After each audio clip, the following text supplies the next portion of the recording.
ஆண்டவருடைய ஆவி என்மேல் உள்ளது, ஏனெனில் அவர் எனக்கு அருள் பொழிவு செய்துள்ளார். ஏழைகளுக்கு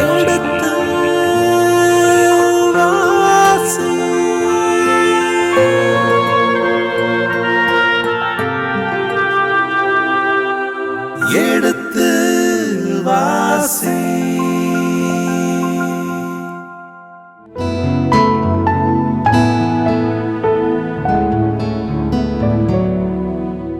இனிய இதயங்களே, சாமுவேல் 2ஆம் புத்தகத்தில் 18ஆம் அதிகாரத்திற்குண்டான விவிலிய விளக்கங்களை தொடங்க இருக்கின்றோம். இந்த கடைசி பகுதி வரை ஒரு விறுவிறுப்பு பரபரப்பு இருந்தது. அந்த விறுவிறுப்பு பரபரப்பு என்ன நிகழும், என்ன இறுதி கட்டமாக இருக்கிறது என்பதையெல்லாம் இந்த அதிகாரத்திலே நாம் பார்க்க இருக்கின்றோம். பாருங்கள், நிகழ்ச்சிகள் செல்வோம். தனக்கே உண்டான விறுவிறுப்போடு இந்த பகுதியினுடைய விளக்கங்களை நமக்கு வழங்க தந்தை அவர்கள் ஆர்வமாக இருக்கின்றார். உங்கள் சார்பாக தந்தையருக்கு வணக்கம் சொல்லி நிகழ்ச்சியை தொடங்குவோம். வணக்கம் தந்தை அவர்களே. வணக்கம்.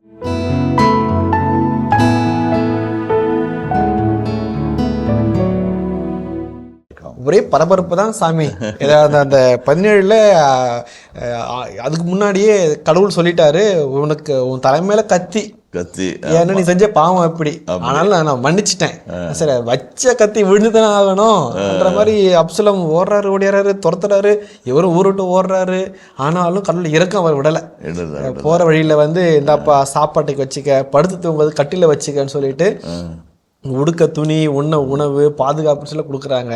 சரி, அதோடு சேர்ந்து கடவுள் இரக்கத்தோட பாதுகாத்தாரு. மீண்டும் அவர் அரசனாக வந்தாரா, வரவில்லை. எப்படி வந்தார், யார் உதவி செய்தார்கள், தானே உதவி செய்து கொண்டாரா, கடவுளுடைய உதவி எப்படியா இருந்தது என்று பல கேள்வி மனசுல சாமி. விட உங்ககிட்ட தான் சாமி. இந்த 18ஆம் அதிகாரத்தினுடைய கேள்விகளை நீங்கள் அழகாக தொகுத்து சொன்னீங்க. 17ஆம் அதிகாரம் வரைக்கும் ஒரு பரபரப்பு, விறுவிறுப்பு, நாட்டில் உள்நாட்டு குழப்பம், உள்நாட்டு போர் என்றெல்லாம் பார்க்கிறோம். 18ஆம் அதிகாரத்தினுடைய தலைப்பை பார்த்தோம் என்றால் அப்சலோமின் தோல்வியும் சாவும் என்ற ஒரு செய்தி இருக்கிறது. அது கடந்த அடுத்த 2ஆம் பகுதியில் இருக்கிற தலைப்பானது அப்சலோமின் இறப்பு தாவீதுக்கு அறிவிக்கப்படுதல் என்று பற்றிய செய்தி சொல்கிறது.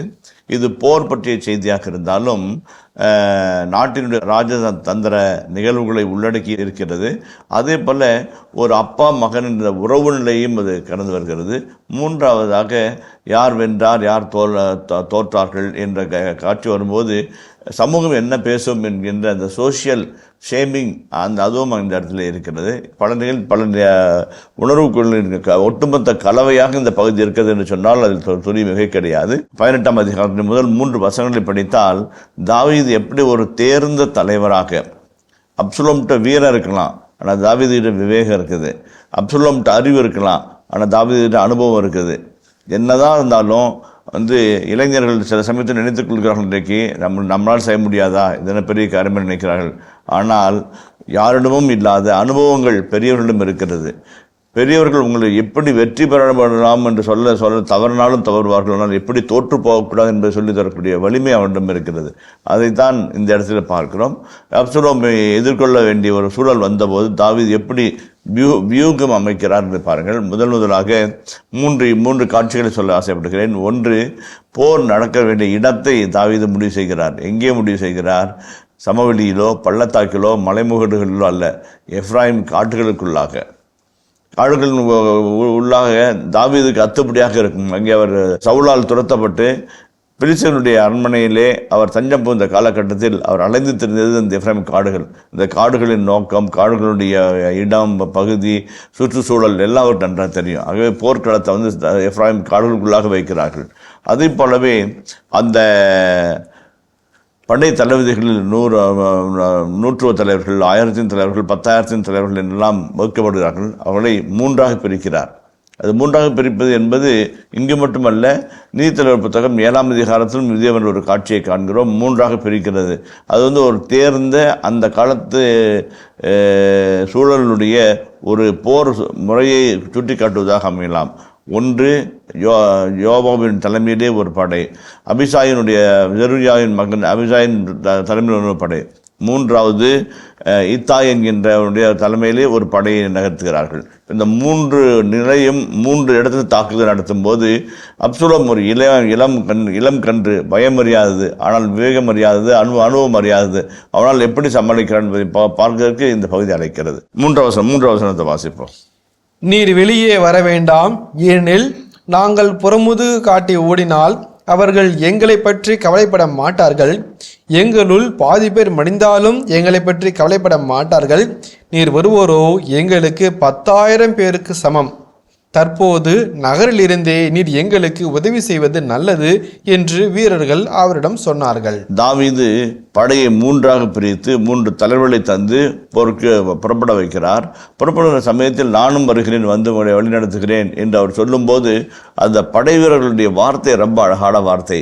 தலைவன் மேல் தாங்கள் கொண்டிருக்கிற மரியாதையை, தலைவன் மேல் தாங்கள் கொண்டிருக்கிற ஒரு உயர்ந்த ஒரு நல்ல எண்ணத்தை அது வெளிப்படுத்துவதாக அமைகிறது. ஐயா, ஒருவேளை போர்க்களத்தில் அவங்க தோற்று ஓடினால், புறமுதுத்து ஓடினால் எங்களை பற்றி கேவலமாக பேசுவார்கள். அது ஒன்றும் பெரிய இது கிடையாது. அதே போல் போர்க்களத்திலே நாங்கள் பாதி பேர் இறந்தால் கூட கவலையே இல்லை. ஆனால் நீர் ஒருவர் எங்களில் 10,000 பேருக்கு சமம்.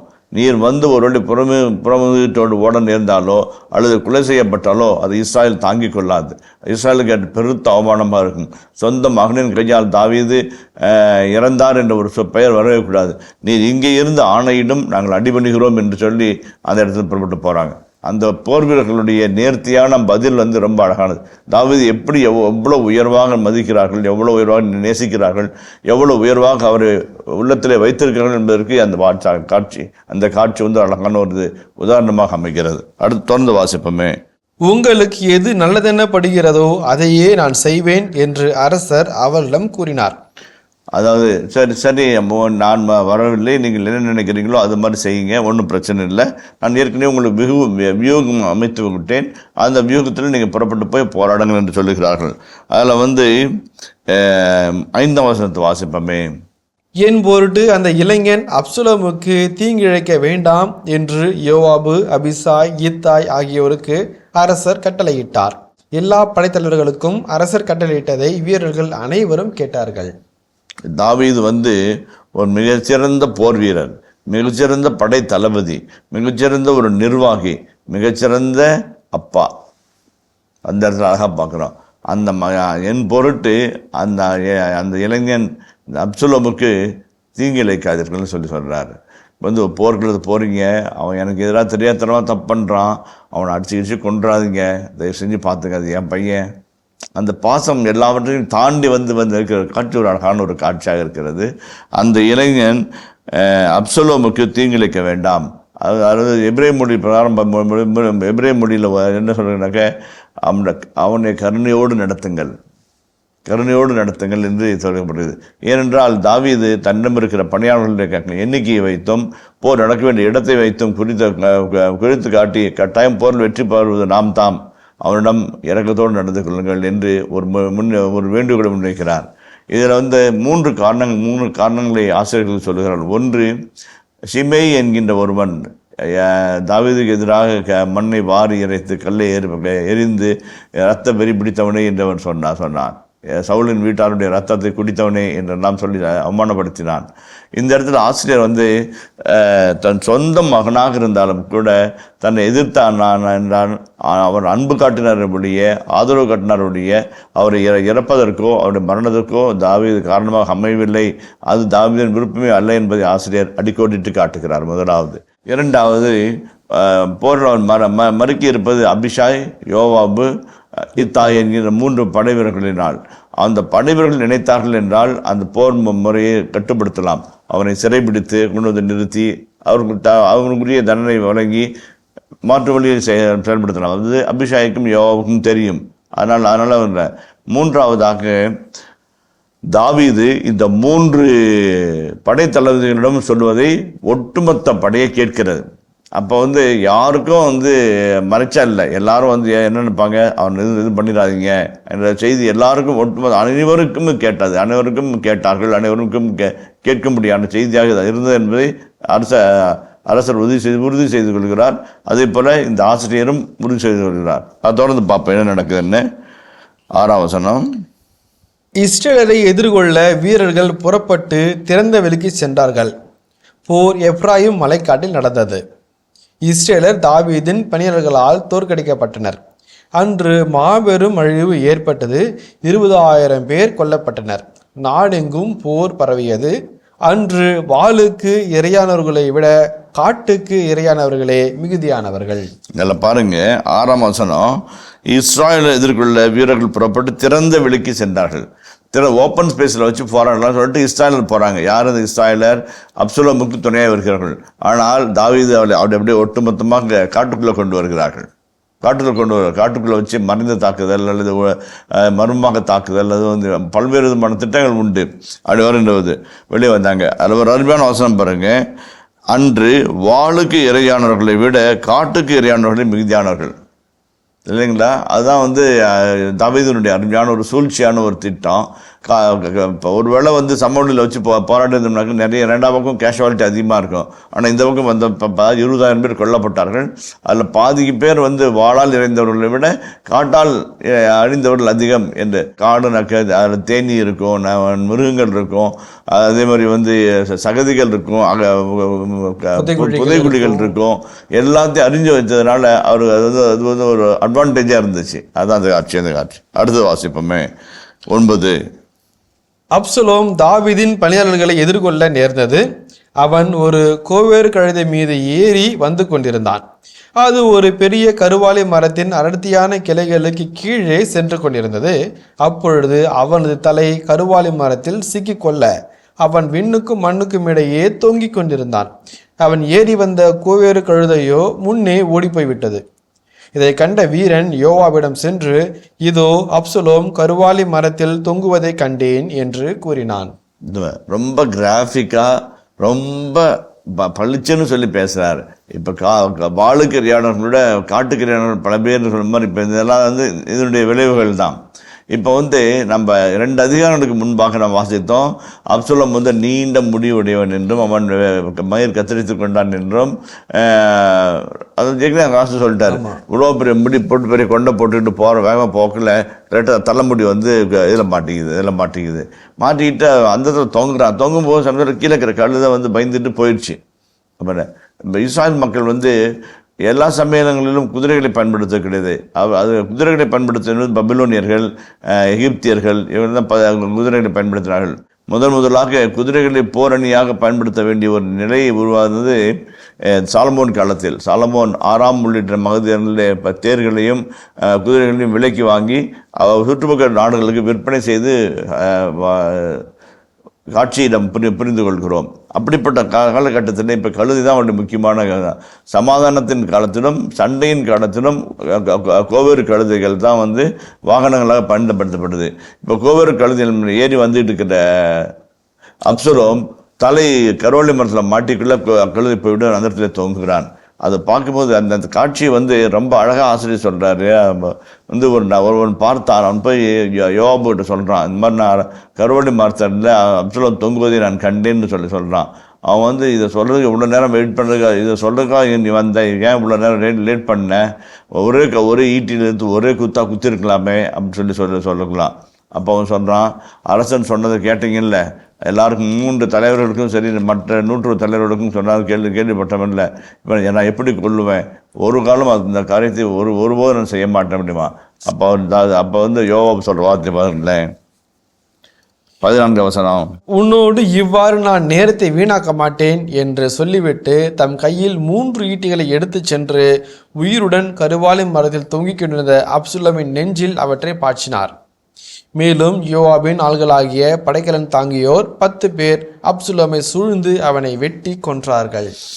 அதுதான் இப்போ வந்து யோவாபுக்கு வந்து தெரியும், அப்சலோம் வந்து கொல்லப்படாவிட்டால் இந்த போர்க்களம் தொடர்ந்து போகும், அல்லது பல்வேறு விதமான விளைவுகள் நடைபெறும், நாட்டில் கொந்தளிப்பு ஏற்படும் கூட, அல்லது வந்து புரட்சி ஏற்படும், அல்லது இந்த போரின் நாட்கள் தொடர்ந்து போய்கிட்டே இருக்கும். ஒரு தேர்ந்த தலைவனை போல தாவீதுடைய மனதை புரிந்து கொண்டாலுமே கூட அதை தாண்டி நாட்டினுடைய நலனை கருதி யோவாபு 3 ஈட்டிகளை நலனை குற்றி அப்சலோமை கொலை செய்கிறான். ஆனால் அது ஒன்று பாருங்க, இவன் யோவாப் மட்டும்தான் அவனை கொண்டான்னு சொல்லாமல் யோவாப் வந்து ஈட்டினால குத்துறான், அவ்வளோதான் 3 ஈட்டிகளினால அவனை குத்துறான். ஆனால் அவருக்கு பணிபுரிந்த போர்கள் 10 பேர் ஒன்றாக செய்து அவனை வெற்றி கொண்டார்கள். இப்போ யாரை தண்டிக்கிறது? யாரையும் தண்டிக்க முடியாது. 10-15 பேர் தண்டிக்க முடியுமா? தண்டிக்க முடியாது. ஆகவே அந்த அரசியல் அந்த மாப் அப்படின்னு அந்த ஒரு வார்த்தையை பயன்படுத்திக்கிறாங்க. ஒரு கூட்டமாக சேர்ந்து அவங்களை கொலை பண்ணிட்டாங்க அப்படின்றது. அது தொடர்ந்து வாசிப்போமே யோவாபு எக்காலம் ஊதி வீரர்களை நிறுத்திவிடவே அவர்கள் இஸ்ரேலரை பின்தொடர்வதை விட்டுவிட்டார்கள். அவர்கள் அப்சலோமை தூக்கிச் சென்று காட்டின் ஒரு பெருங்குழியில் அவனை தள்ளி அவன் மேல் பெரும் கற்குவியலை எழுப்பினார்கள். அச்சமயம் இஸ்ரேல் அனைவரும் தம் வீடுகளுக்கு ஓடிவிட்டனர். இஸ்ராயல் என்கிறவர்கள் அப்சலோமோடு சேர்ந்து இஸ்ராயல் என்று ஆசிரியர் குறிப்பிடுகின்றார். இப்போ ஒரு பெரும் குழியை காட்டில் இருக்கிற பெரிய குழியில் அந்த குழியை தள்ளி அந்த கற்களால் நிறைவேற்றுறாங்க, கற்குவில் எழுப்பினார்கள். எதுக்கு அப்படி கற்குவில் எழுப்புறாங்க அப்படின்னாக்க, நீங்கள் பார்த்தீங்கன்னாக்க இஸ்ராயல் மக்கள் ஜக்கார் என்ற ஒரு எபிரேய வார்த்தை இருக்கிறது. ஜக்கார் என்றால் நினைவுபடுத்துதல் என்பதாகும். ஜக்கார் என்றால் டு ரிமெம்பர் என்று அர்த்தம். அது ஒவ்வொரு முக்கியமான நிகழ்வு நடந்த பிறகும் ஒரு நினைவு தூணோ ஒரு நினைவு சின்னமோ ஒரு நினைவு அமைப்போ செய்வார்கள். செங்கடலை கடந்த பிறகு அவர்கள் கற்குவலில் வைத்து அவர் ஒரு பண்ணி ஒரு பாடல் ஒன்று பாடி அந்த ஆண்டவர் காலனியாமல் நடக்க வைத்தார் என்று சொல்லி அந்த ஒரு பாடலை பாடுவாங்க. ஈஸ்ட் அமைச்சர் கூட நம்ம மதுரை பாடலாக நாம் பாடுவோம். 2ஆம் வாசகத்தினுடைய மதுரை பாடலாக அதை வாசிப்போம். அதே போல் நிறைய இடத்துல இந்த கல் தூண் அல்லது மாடம் இவையெல்லாம் அமைத்து ஞாபகமாக வைத்திருப்பார்கள். அது இப்போ இவர் என்ன பண்ணுறாரு, நம்ம அப்சலோம் சாவதற்கு முன்பாக தனக்கு திருமணம் ஆனதோ இல்லையோ குழந்தை இல்லையோ என்ற அந்த ஒரு நிலை ஒன்று இருக்கிறது. அப்படிப்பட்ட நிராதார நிலையில் தனக்கு வாரிசாக வேண்டும் என்பதற்காக ஒரு நினைவு தூணை அவர் யாத் அப்சலோம் என்கின்ற ஒரு நினைவு துணை உருவாக்குகிறார். அதன்படியாக அவருடைய சந்ததியோ அவருடைய நினைவோ பெர்பச்சுவேட் பண்ணுறதுக்காக. இப்போ குழந்தை இருந்தால் அப்பா பேரை சொல்லணும், குழந்தை இல்லைனாக்க ஆக அந்த ஒரு கல் தூணை நிறுத்தி வைத்தார். அந்த கல் தூணை பற்றி செய்தி அந்த இடத்துல வருகிறது, வாசிப்போமே. அப்சலோம் தனக்கு ஒரு மகன் இல்லாத காரணத்தால் தன் பெயரை நினைவு கூறுவதற்காக தன் வாழ்நாளிலேயே தனக்கு என்று அரச பள்ளத்தாக்கில் ஒரு தூண் நிறுவியிருந்தான். அதற்கு அவன் தன் பெயரையே வைத்திருந்தான். இந்நாள் வரை அது யாத் அப்சலோம் என்று அழைக்கப்பட்டு வருகிறது. அது யாத் அப்சலோம் என்பது அவருடைய பெயரை குறித்து காட்டும் வண்ணமாக, நினைவுபடுத்தும் வண்ணமாக அந்த செய்தி அங்கே வருகிறது. இப்போ இந்த முதல் பகுதியை நம்ம முடிக்கிறோம். 18 வசனங்களை நாம் வாசித்தோம். ஒரு 4 செய்திகளை சொல்லிட்டு அந்த பகுதியை சுருக்கமாக சொல்லிட்டு சொல்லுவோம். ஒன்று தாவீதினுடைய பாசம், புத்திர பாசம். தாவீது தன்னுடைய மகன் மேல் வைத்திருந்த பாசத்தை அவ்வளோ போர்க்களத்தின் நடுவிலும் தாவீது அப்சலோம்னால நகரை விட்டு ஓட வேண்டியதாக இருக்குது. வழியில் போகிற வரவெல்லாம் திட்டுறான், கண்ணம் பண்ணவெல்லாம் அவர் ஏளனம் பண்ணுறான், தங்கிறதுக்கு இடம் இல்லை, சாப்பிட்றதுக்கு சாப்பாடு இல்லை, அல்லது கடும் குளிரான நிலங்கள், இப்படி பல்வேறு துன்பங்கள் அனுபவிக்கிறார்.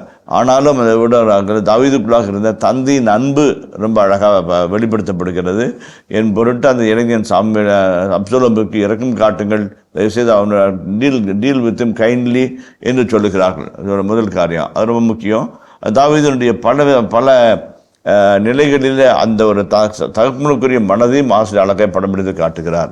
இரண்டாவது அபிஷாய் யோசிக்கும் போது யோபாபு செய்கின்ற ஒரு காரியம் மிக முக்கியமான ஒரு காரியமாக இருக்கிறது. யோபாபு என்ன செய்கிறான், அப்சலோம் கர்வாலி மரத்தில் தொங்குகிறான் என்பதை கேட்டவுடன் அரசர் சொன்னது இருக்க ஒட்டுமொத்த இஸ்ராயலும் அந்த அரசர் சொன்னதை கேட்டிருந்தாலும் கூட இவன் முடிவெடுக்கிறான். ஒரு நல்ல தலைவன். அப்பா மகன் பாச போராட்டத்திற்குள்ளாக தன்னை ஈடுபடுத்திக் கொள்ளாமல் ஒரு நேரிய போர் தலைவனுக்கு உரிய காட்சியாக. அதனால தான் சொல்கிறாங்க, இந்த பகுதிகளிலெல்லாம், இந்த பகுதியில் தொடர்ந்து வருகிற பகுதிகளெல்லாம் யோவாபுனுடைய பெயரை அடிக்கடி சொல்வார்கள். நல்ல அறிஞான முறையில் போர் நடத்துவது, முக்கியமான காரியங்களை முடித்து கொடுப்பது, முக்கியமான முடிவுகள் எடுப்பது என்பதெல்லாம் யோபாபு துணையாக இருக்கிறார். இந்த இடத்துல யோபாபு ஒரு தேர்ந்த தலைவனை போல அப்பாவுக்கு பிள்ளையாக இருப்பதை விட இந்த நாட்டிற்கு ஒரு நல்ல சுதந்திரத்தையும் நல்ல மகிழ்ச்சியும் தருவது மிக முக்கியம் என்பதை குறித்து காட்டும் வண்ணமாக அவர் நடித்துக் கொள்கிறார். மூன்றாவது காட்சியாக பார்க்கும்போது அப்சலோம் இறந்த உடனே போரை நிறுத்திடுறாங்க. அவ்வளோதான். அப்சலோம் மட்டும் தாக்குதலுக்குரியவன். அப்சலோம் முடிந்தவுடன் போரை நிறுத்தி விடுகிறார்கள். அந்த போரை நிறுத்தி விடுவதன் வழியாக அந்த கழகம் ஒரு தீர்வுக்கு வருகிறது. அதை நாம் புரிந்து கொள்ள வேண்டும். அதே போல் அப்சலோம் இறந்து விட்டாலும் அவருடைய நினைவு தொடர்ந்து இருக்கதான் செய்யும். வெட்டி 10 பேர் சேர்ந்து வெட்டி அவனை குழியிலே தள்ளி புதைத்து விட்டார்கள். ஒரு கற்குவிலினாலே ஒரு நினைவு தூணி இருக்கிறார்கள். அவன் எப்படி இறந்தான் என்பதற்கான ஒரு கற்குவியலாக இருக்கிறது. ஆனால் அவனே தனக்கு தன் சந்ததிக்கும் பெயர் சொல்லும் வண்ணமாக யாத் அப்சலோம் என்கின்ற ஒரு நினைவு துணை ஏற்படுத்துகிறார் என்று வாசல் சொல்லி அவனுடைய நிகழ்வையும் ஒரு நினைவாக நிறைவு செய்கிறார். இப்போ நம்ம 2ஆம் பகுதிக்கு போவோம். 2ஆம் பகுதி வந்து சற்று உணர்வுபூர்வமான ஒரு பகுதி. அந்த பகுதியிலே அப்சலோமின் இறப்பு தாவீதுக்கு அறிவிக்கப்படுகிறது. சாதோக்கின் மகனாகிய அகிமாசு, நான் அரசிடம் ஓடி சென்று ஆண்டவர் அவரை தம் எதிரிகளிடமிருந்து விடுவித்துள்ளார் என்ற செய்தியை அறிவிப்பேன் என்று சொன்னான். அதற்கு யோவாபு, இன்று இச்செய்தியை எடுத்துச் சொல்ல வேண்டியவன் நீ அல்லன். இளவரசர் இறந்து விட்டதால் இன்று வேண்டாம், வேறொரு நாள் நீ இச்செய்தியை எடுத்துச் சொல்லலாம் என்று சொன்னார். பிறகு யோவாபு ஒரு கூசியனிடம், நீ சென்று கண்டவை அனைத்தையும் அரசரிடம் சொல் என்று சொல்ல அவனும் யோவாபை வணங்கிவிட்டு ஓடிச் சென்றான். அகிமாசு யோவாவிடம் சொல்லுகிறார், நான் போய் அரசரிடம் அப்சலோம் இறந்து விட்டதாக சொல்லப் போகிறேன், உத்தரவு தா என்று அவன் கேட்டபொழுது ஒரு தேர்ந்த தலைவனைப் போல யோவாபு நடக்கிறார். இன்று அப்சலோம் இறந்தது, துக்ககரமான நாட்கள். இதை போய் நீ சொந்த நேரத்தில் சொன்னாக்க அரசு சந்தோஷப்பட மாட்டார். இது நமக்கு மகிழ்ச்சியான செய்தி, ஆனால் அவருக்கு வந்து துக்கமான செய்தி. இனி அவருக்கு அறிவிக்க வேண்டாம், இன்றைக்கி நீ போக வேண்டியவன் நீ அல்ல என்று சொல்லுகிறார். அந்த சமயத்தில் ஒரு கூசியனை கூப்பிட்டு, அவனுக்கு 12 கோத்திரங்கள் ஒரு இனத்தை சேராதவனை கூப்பிட்டு அவனை கூப்பிட்டு, நீ போய் அரசனிடம் நீ கண்டதையும் கேட்டதையும் போய் சொல் என்று அனுப்பி வைக்கிறார். அதில் கூட அவர் சொல்ல பாருங்க, அது அப்சலோம் இறந்து விட்டார், கொலை செய்து விட்டார், வெட்டி கொன்று விட்டார்கள், புதை வீட்டில் போட்டு புதைத்து விட்டார்கள், ஆனால் எதுவும் சொல்லலை. நீ கண்டவற்றையும் கேட்டவற்றையும் போய் சொல். அதுதான் அவருடைய செய்தி. ரொம்ப அழகான ஒரு செய்தியை யோவாபு அங்கே சொல்லுகிறார். அந்த சமயத்தில் தான் வந்து சாதோக்கின் மகன் அகிமாசு மறுபடியும் யோவாப்கிட்ட கேட்குறாரு, நானும் ஓடி போய் சொல்கிறேன், நான் அடம் பிடிக்கிறான், நானும் போய் சொல்கிறேன்னு சொல்லிட்டு அந்த செய்தி வாசிங்களேன். சாதோக்கின் மகன் அகிமாசு மீண்டும் யோவாவிடம் சென்று, என்ன நேரினும் நானும் கூசியனின் பின் ஓட எனக்கு அனுமதி தாரும் என்று கேட்டான். மகனே, இச்செய்தியை சொல்வதால் உனக்கு எப்பரிசும் கிடைக்கப் போவதில்லை, பின் ஏன் நீ ஓட வேண்டும் என்று யோவாபு பதில் கூறினார். நடப்பது நடக்கட்டும், நான் ஓட விரும்புகிறேன் என்று அவன் மீண்டும் சொல்ல, சரி ஓடு என்று யோவாபு மறுமொழி கூறினார். அகிமாசு குறுக்கு பாதையில் ஓடி கூசியனை முந்தி சென்றான். அதான் முக்கியமான காட்சி. அதில் வந்து அப்சலோம் வந்து கருவாளி மரத்தில் தொங்கிட்டு இருக்கிறவங்கள வந்து போர்னு வந்து சொல்லுவான், கருவாளி மரத்தில் வந்து அப்சலோம் தொங்கிட்டு நான் கண்டேன் என்று சொல்லும்போது, இதை சொல்கிறதுக்காக வந்தால் நீ அப்படியே ஒரே ஈட்டில் ஒரே சொருவிட்டு வந்திருந்தீனாக்க நான் உனக்கு ஒரு கச்சையும் 10 வெள்ளிக்காசு கொடுத்துருப்பேனே.